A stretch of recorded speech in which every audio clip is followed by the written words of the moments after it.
হ্যাকিংয়ের মাধ্যমে বাংলাদেশ ব্যাংকের রিজার্ভ চুরির টাকা ফিলিপাইন থেকে সরানোর মূল হোতা চীনা দুই জুয়ার কারবারি। তাদের দুজনই এখন চীনা পুলিশের হাতে গ্রেপ্তার রয়েছে। মার্কিন সংবাদ মাধ্যম ব্লুমবার্গ বাংলাদেশের রিজার্ভ চুরি নিয়ে এক অনুসন্ধানী প্রতিবেদনে এই তথ্য দিয়েছে। তারা বলছে এই টাকার শেষ পর্যন্ত কোথায় গেছে তা এই দুজনের কাছ থেকেই জানা সম্ভব। বিস্তারিত ডেস্ক রিপোর্টে। বিশ্বজুড়ে ক্যাসিনোর জনপ্রিয় আর সবচেয়ে পুরনো জুয়াগুলোর একটি বাকারা।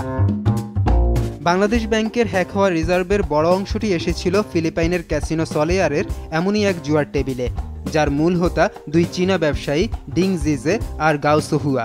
তারা এই খেলার জন্য আরও ডজনখানেক চীনা নাগরিককে এনেছিলেন, তারপর বিশেষ কায়দায় সেই টাকা ক্যাসিনো থেকে তুলে নিয়েছেন। এর আগে ডিং জিজে আর গাও সুহুয়ার নির্দেশেই ফিলিপাইনের রিজাল কমার্শিয়াল ব্যাংকের ভুয়া অ্যাকাউন্টে আসা ৮ কোটি ১০ লাখ ডলার তুলে নেন ফিলিপাইনের জুয়ার কারবারি কিম অং।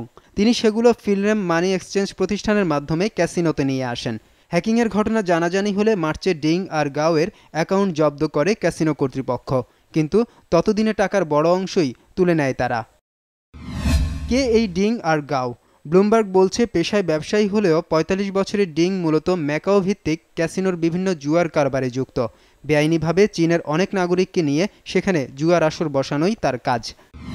৫৩ বছর বয়সী গাও বেইজিংয়ের একটি শহরের ধনকুবের হিসেবে পরিচিত। ২০০৪ সালে অবৈধ ক্যাসিনো ব্যবসার জের ধরে ১৮ মাস জেল খাটতে হয় তাকে। ২০১২ সালে আবারও ৪ বছরের জেল হয় গোটা চীন জুড়ে জুয়ার নেটওয়ার্ক পরিচালনার দায়ে। ছাড়া পায় ২০১৫ সালে। এরপরই যুক্ত হয় বাংলাদেশ ব্যাংকের রিজার্ভ চুরির ঘটনায়। সাইবার বিশেষজ্ঞদের ধারণা, বাংলাদেশ ব্যাংকের রিজার্ভ চুরির পেছনে মূলত রয়েছে উত্তর কোরিয়ার হ্যাকাররা। তারাই গাও আর ডিংকে ভাড়া করেছে সেই টাকা হস্তান্তরে।